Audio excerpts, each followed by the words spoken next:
창세기 37장 25절에서 28절 말씀입니다.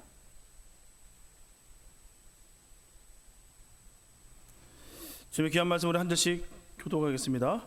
그들이 앉아 음식을 먹다가 눈을 들어 본즉 한때 이스마엘 족속이 길리앗에서 오는데 그 약대들의 향품과 유향과 모략을 싣고 애굽으로 내려가는지라.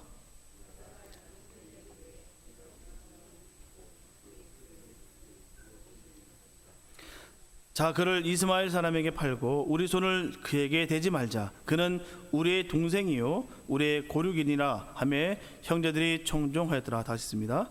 때 미디안 사람 상고들이 지나는지라. 그들이 요셉을 구덩이에서 끌어올리고 은 20개에 그를 이스마엘 사람들에게 팔매 그 상고들이 요셉을 데리고 애굽으로 갔더라. 아멘. 사람의 감각기관에 어떤 자극이 가해져 괴로운 느낌이 드는 것을 우리는 통증이라 말합니다. 사실 인간은 태어날 때부터 통증으로 시작하고 통증과 함께 살며 일부는 통증과 함께 삶을 마감하게 됩니다. 젊은이들은 건강을 자신하지만 때로는 두통과 치통과 복통으로 많은 고통을 느끼면서 그렇게 고생을 합니다. 또한 노인이 돼서는 관절염과 같이 낫지 않고 따라다니는 통증으로 힘들게 살아가시는 분들이 많습니다. 이처럼 우리의 삶에 항상 같이 하는 통증은 잠시 지나가는 가벼운 통증과 마약 성분이 들어있는 진통제가 없이는 도저히 지낼 수 없는 통증까지 강도가 다양합니다. 그래서 병원에서 전혀 아프지 않는 0에서부터 죽을 만큼 아픈 10까지를 환자에게 선택하게 하는 식으로 그 통증의 강도를 측정합니다. 분명한 것은 이렇게 숫자로 등급을 정해놓고는 있지만 개인의 인내와 참을성이 다르기 때문에 통증의 고통을 객관화할 수는 없습니다. 특히 통증이 3개월 이상 계속되는 만성 통증은 그 자체를 질병으로 보고 있습니다. 이렇게 증세가 호전이 안 되고 계속 진행되면 몸도 파괴되지만 먼저 정신이 파괴됩니다. 그래서 통증을 사라지게 하기 위해서 사람들은 진통제를 먹고 또한 여러 치료제를 투입합니다. 통증의 원인을 찾아 치료해야 되는 것이에요. 분명 건강한 정신과 신체를 위해서는 우리는 통증을 잘 관리해야 됩니다. 그럼 무리를 하거나 방심하여 큰 질병에 빠지는 경우가 없게 되는 것이에요. 이처럼 모든 사람과 모든 조직은 저마다 가지고 있는 통증을 어떻게 잘 관리하는 것이 중요합니다. 신앙도 마찬가지예요. 성숙한 성도가 되기 위해서는 고난과 환난과 핍박이 따르게 되어 있다는 것입니다. 이것을 우리는 영적인 통증이라 할 수가 있습니다. 다른 말로 영적 성장통이라 할 수가 있어요. 소위 성장통이라 하면 아이에서 청소년기로 넘어갈 때 급격한 골격 성장에 비해서 근육 발달이 뒤따라주지 못해서 오는 일시적 통증을 말합니다. 성경의 인물들 중에 주님께 쓰임을 받았던 많은 사람들은 이런 과정을 겪고서야 비로소 주님께 쓰임을 받습니다. 그렇기 때문에 영적 성장통은 어느 누구 예외 없이 성도가 되기 위해서는 반드시 통과해야 되는 과정입니다. 오늘은 야곱의 네 번째 아들 바로 유다의 삶의 여정을 통해서 그가 어떤 사람이고 어떻게 성장해서 어떻게 성숙하게 되었는지 살펴보면서 함께 은혜를 나누겠습니다. 야곱에게는 총 12명의 아이들이 있었어요. 그때 그 와중에 91세 늦둥이 난 아들이 바로 요셉입니다. 그리고 그 아들, 그 동생 베냐민이 있어요. 그 베냐민이 그 날 때 그 사랑하는 그 라헬, 가장 야곱이 사랑했던 그 라헬이 그 베냐민을 남으로 말미암아 그 여인이 자기 부인이 죽습니다. 그런 야곱에게는 그런 마음에 그런 애틋함이 있었어요. 그로 인해서 요셉을 바라볼 때마다 또한 베냐민을 바라볼 때마다 항상 아픈 애림이 있었습니다.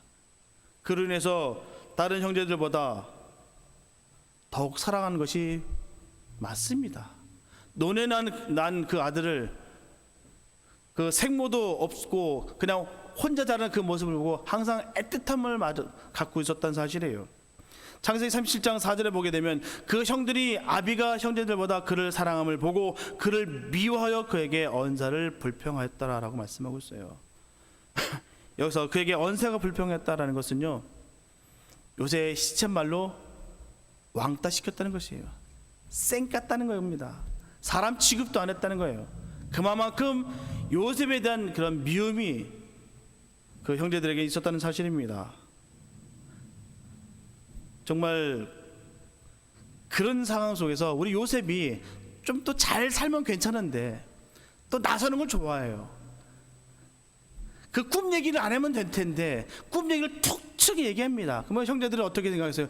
가뜩이나 미운 털 박혔는데, 가뜩이나 미운데 잘난 척하니 얼마나 그 요셉이 믿겠습니까? 그로 인해서 요셉은 애굽으로 팔려가는 일이 생기게 됩니다.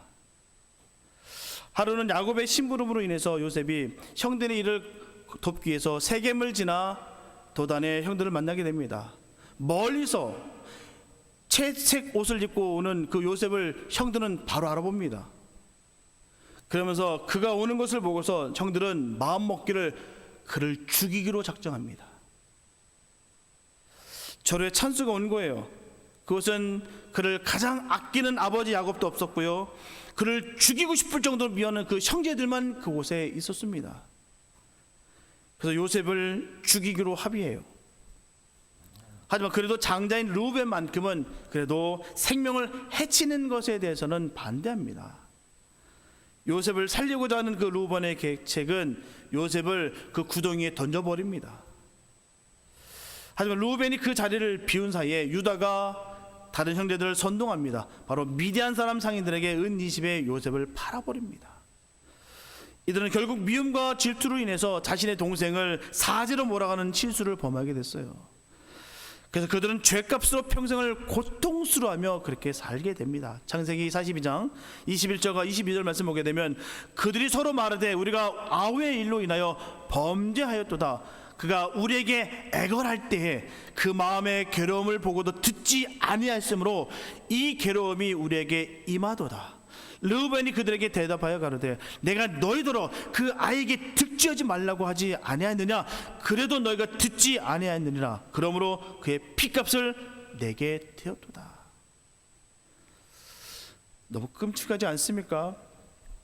사람이라는 것은 정말 순간적인 우리가 실수를 할 수도 있습니다. 범죄도 마찬가지예요.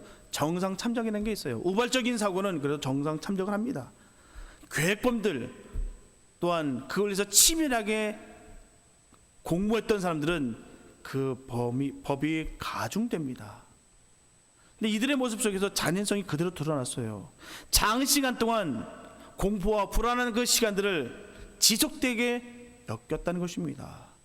그 요셉이 살려달라고 애걸복걸하고 그렇게 애원하고 울부짖었는데도 불구하고 그들은 그를 그대로 방치했다는 거예요. 얼마나 잔인한지 모릅니다. 예전에 한국에서 그런 말 들어보신지 모르겠어요. 인형을 먹은 게 사실이다. 나는 인간도 아니다. 어머니도 내 손으로 못 죽인 것이 한이 된다. 한 사람에도 더 못 죽인 게 나는 한이 된다. 이게 누가 한 말인지 아십니까? 1994년도에 있었던 지존파 조직원들이 검거된 후에 이 말을 했어요. 아마 지존파는 다 아실 거예요. 아마 지존파가 이전에 이렇게 끔찍한 일을 벌였던 범죄 조직은 없었을 거예요. 사람을 납치하고 협박하고 뭐 살인을 하는 것까지는 있으나 이들은 살인뿐만 아니라 그 인육을 먹었습니다. 그리고 그 살인 공장을 만들어서 그 죽인 그 시체를 불에 소각시켜 버렸어요. 이들이 사회적 불만으로서 이 부유층에 대한 이 증오심이 그들로 그렇게 괴물로 만들었다는 사실입니다. 그 당시 때 우리가 잘 알고 있는 그 오렌지족이라는 게 있었어요. 그래서 부유층 자녀들이 그래 밥 문화가 참 태폐적이었어요. 그 모습을 이 사람들은 굉장히 경멸했습니다. 그 모습도 아름답지 않지만 살인을 하기까지 이 모습도 결코 아름다운 것은 아닙니다. 근데 문제는요, 이 시기의 질투가 이렇게 무섭다는 것을 말하는 것이에요. 그들에 대한 그 시기와 질투와 미움 때문에, 이 증오 때문에 그들이 괴물이 되어버린 것이에요. 근데 사실은요, 그들은 우리와 똑같은 사람입니다. 뭐 워낙 처음부터 불행한 사람들은 아니에요.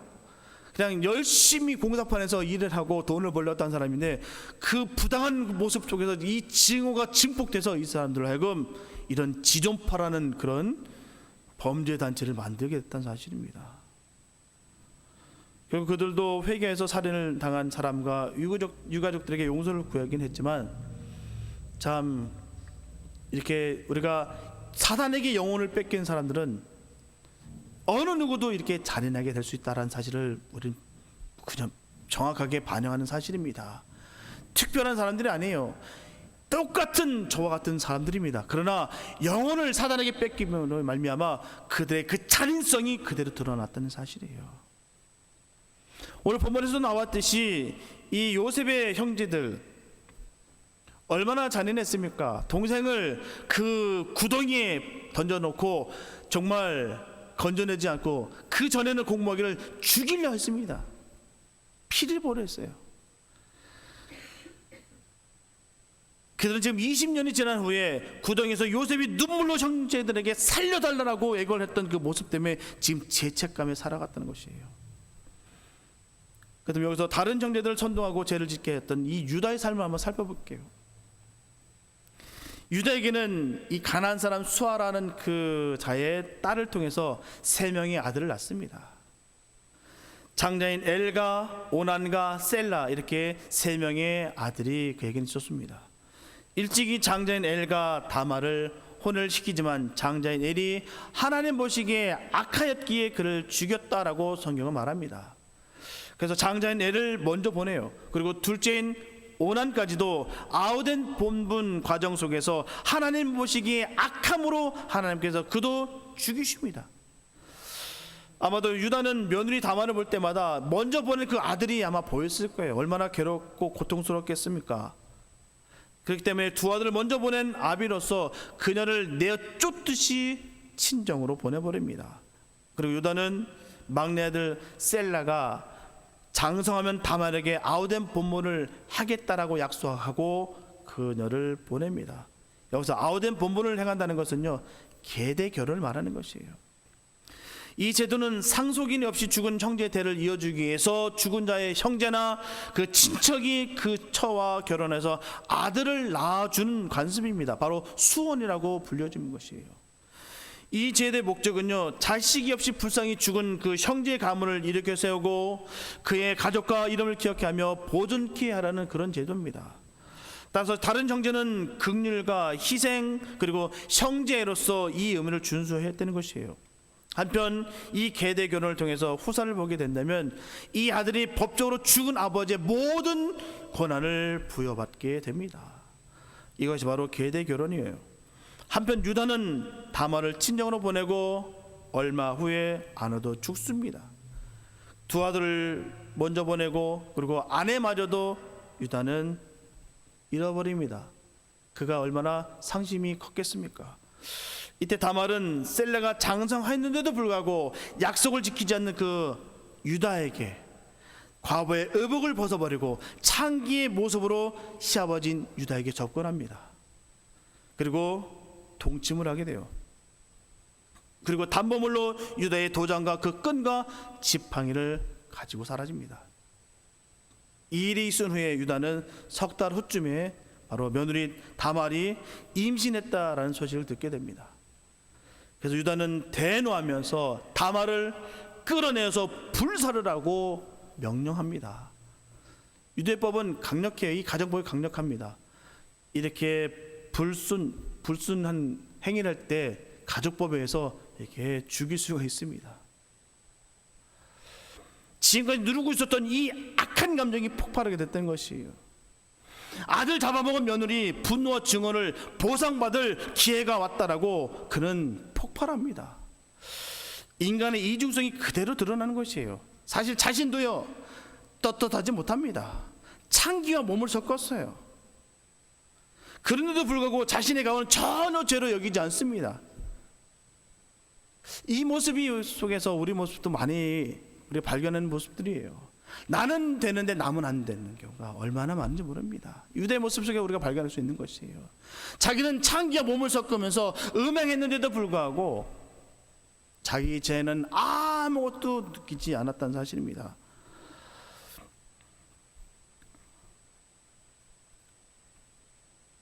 그리고 분명히 유다는 그 창기와 몸을 섞은 것이 한두 번이 아니었을 거예요. 왜냐하면 그 이유가 처음 보는 창기에게 단범을 준다는 것 자체가 말이 되지 않습니다. 그만큼 그가 죄가 많이 있었다라는 것을 그냥 그만큼 반증하고 있는 것이에요.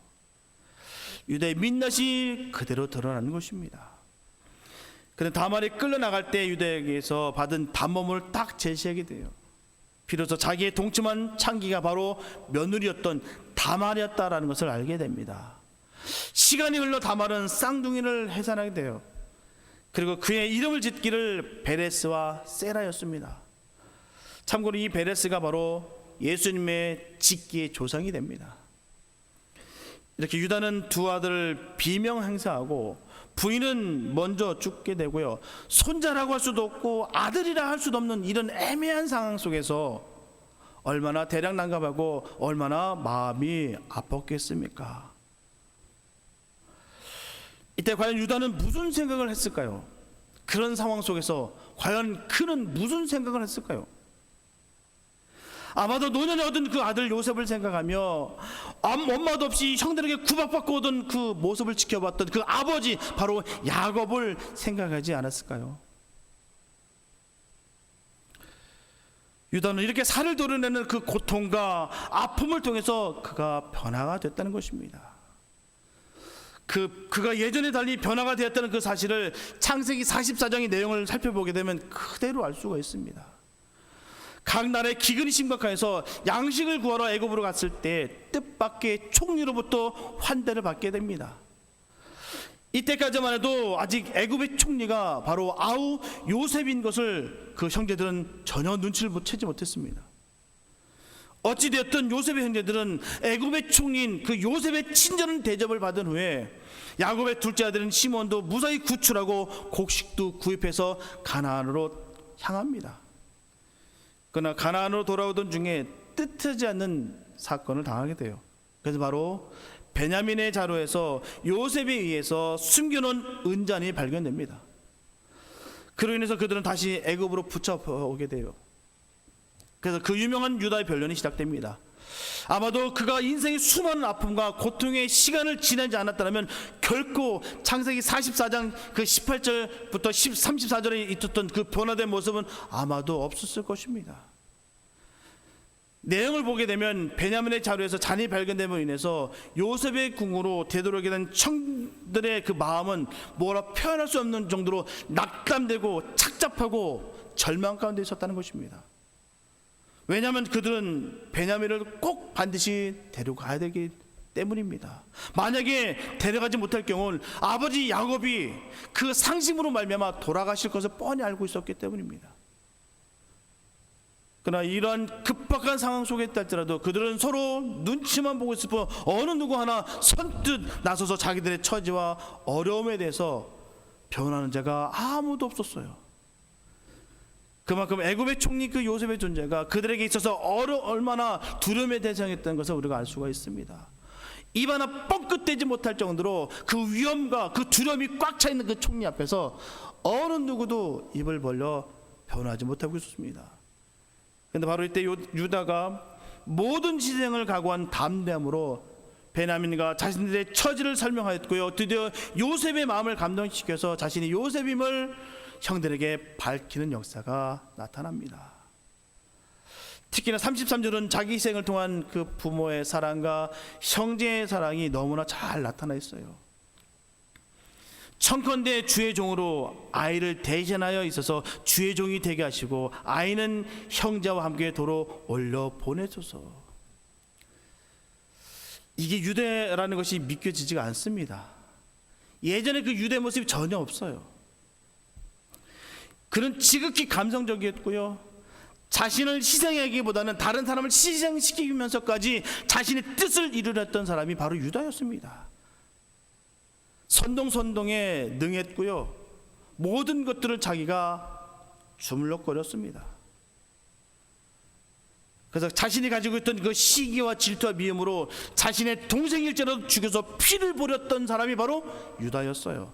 잔인성을 갖고 있었던 그 사람, 또한 그렇게 남에게 모든 것을 책임을 넘길 마음이 있었던 그런 부족한 부분들, 연약한 부분들을 갖고 있었던 사람이 바로 유다입니다. 늘 자신의 감정에 충실했던 그 유다가 이제는 이것을 다 내려놓을 수 있는 용기가 생기게 됐다는 것이에요. 왜 그가 이렇게 용기가 생겼을까요? 아무런 변화도 없었을 때 그렇게 생겼을까요? 그 수많은 아픔을 겪고 고통을 통과되면서 그가 무엇이 더 중요한지, 뭐가 더 바른 것인지 그가 알게 됐다는 사실입니다. 에베소서 4장 26절 말씀 보게 되면 분을 내도 죄를 짓지 말며 해가 지도록 분을 품지 말라라고 분명히 말씀하고 있어요.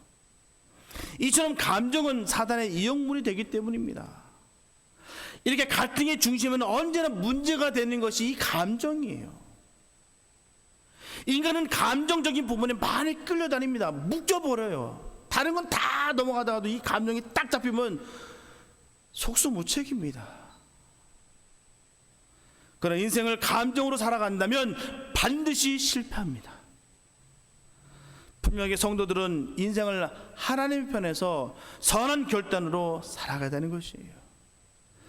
창세기 13장에 보게 되면 아브람과 롯의 가정의 문제로 심각하게 갈등이 생길 수도 있었던 상황이었습니다. 이렇게 모든 것을 넓게 보지 아니하고 자신의 입장만 생각했다면, 감정으로만 일을 처리했다면 문제가 심각하게 될 수도 있었던 상황이었습니다. 그러나 아브람은 그의 지혜로운 그 한마디로 인하여 모든 문제가 은혜롭게 마무리가 됩니다. 8절에 보게 되면 아브라함이 롯에게 이르되 우리는 한 고륙이라, 나나 너나 내 목자나 서로 다투지 말자. 이게 무슨 말입니까? 지금 자신들의 밑에 있는 그 목자들끼리 싸움이 붙었어요. 네가 맞다, 내가 맞다, 그 싸움이 붙었어요. 그런 상황입니다. 우리가 정말 세상 말 그런 말이 있습니다. 아이 싸움에 어른 싸움 된다라는 말이 있습니다. 예. 참 중요한 말이에요. 아이들 싸움인데 어른 싸움이 되는 경우가 얼마나 많은지 몰라요. 절대로 어른은 아이들의 수준에 놀면 안 됩니다. 넓게 살피고 품어줘야 되는 것이 어른이에요. 아이들과 같이 똑같이 감정에 휩쓸려서 살아가는 것은 아이일 뿐입니다. 이렇게 아브라함은 너와 나는 한 집안 사람 아니냐, 너와 나는 형제자매가 아니냐, 그러니 결코 싸우지 말자라고 말하는 것입니다. 내가 양보할 테니 결코 충돌하지 말자, 이렇게 말하는 것이에요. 이와 같이 저와 여러분들도 옆에 앉아있는 모든 분들이 같은 형제자매이기 때문에 결코 소홀히 여기지 마시기 바랍니다. 절대로 가족들을 하찮게 가볍게 여기면 복을 받지 못합니다. 절대로 가족끼리는 싸우는 것이 아니에요. 우리 모두는 하나님의 자녀이기 때문에 이 땅에서 뿐만 아니라 영원한 그 천국에서 주님과 함께 영원히 같이 살아야 될 사람들이에요. 여기서만 볼 사람들이 아닙니다. 그 주님의 나라에서 영원히 함께 할 사람들이에요. 성숙한 하나님의 사람들은 생활하면서 생기는 갈등들을 성숙의 단계로 가는 문으로 여깁니다. 이처럼 성숙한 하나님의 사람들은 갈등을 통해 자신을 변화시키는 성장의 사람이 되는 것이에요. 분명하게 사람은 갈등을 겪지 않으면 결코 성장이 안 일어납니다.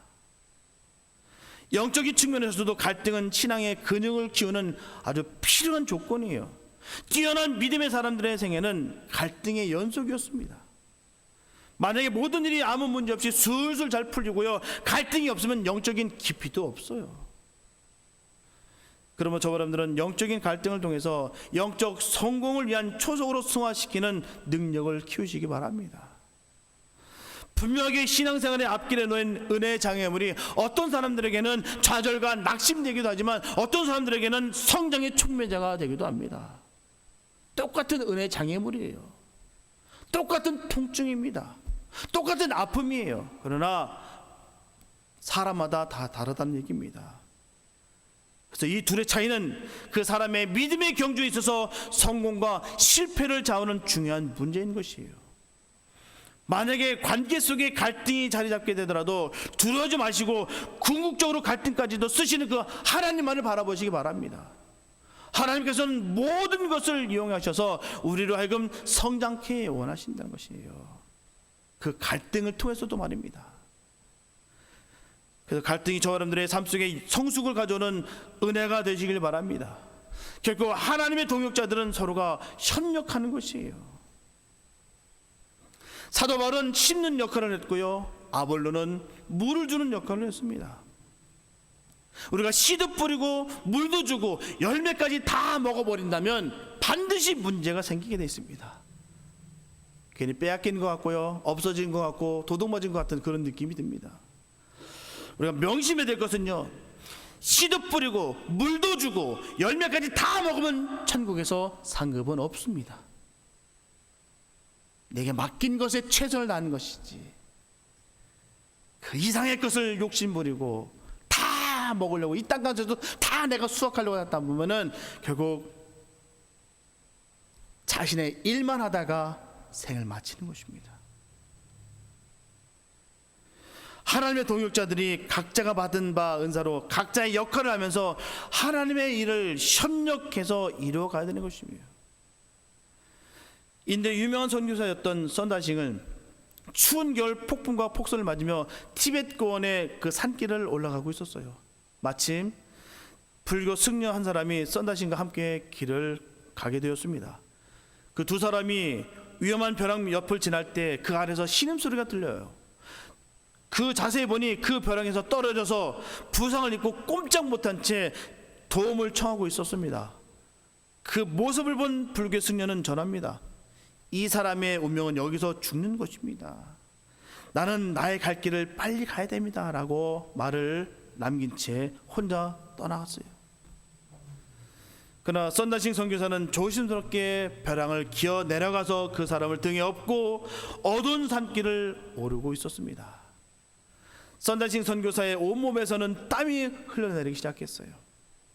드디어 수도원의 불빛이 보이기 시작합니다. 그때 발에 걸려 넘어질 뻔하여 아래를 내다보니 방금 앞서가던 그 승려가 추위를 견디다 못해 얼어 죽은 시체가 되어 있었던 것이에요. 선다싱은 부상당한 형제를 등에 업고 오느라 추운 몸을 녹일 수가 있었고요, 자기 몸에서 나는 그 열기로 인해서 등에 업혔던 그 사람 또한 얼어 죽는 위험으로부터 살아날 수가 있었던 것입니다. 우리 이와 같은 모습을 우리 초대교회 생활에서 우리가 명확하게 볼 수가 있습니다. 초대교회 성령의 충만함을 받은 성도들에게 나타난 첫 번째 나타난 현상은 바로 지켜주는 것이었어요. 그래서 많은 핍박 속에서도 두려워하지 아니하고 순교까지 할 수가 있었던 것입니다. 사도행전 2장 8절에 보게 되면 우리 각 사람의 난 곳 방언으로 듣게 되는 것이 어찌 미련하고 되어 있습니다. 이처럼 서로 말이 통하게 되었고요, 예수 그리스도의 복음을 듣고 구원을 받게 된 다음에는 서로의 삶에 관심을 갖고 자신들이 가진 것을 나눔으로 지켜준 것이에요.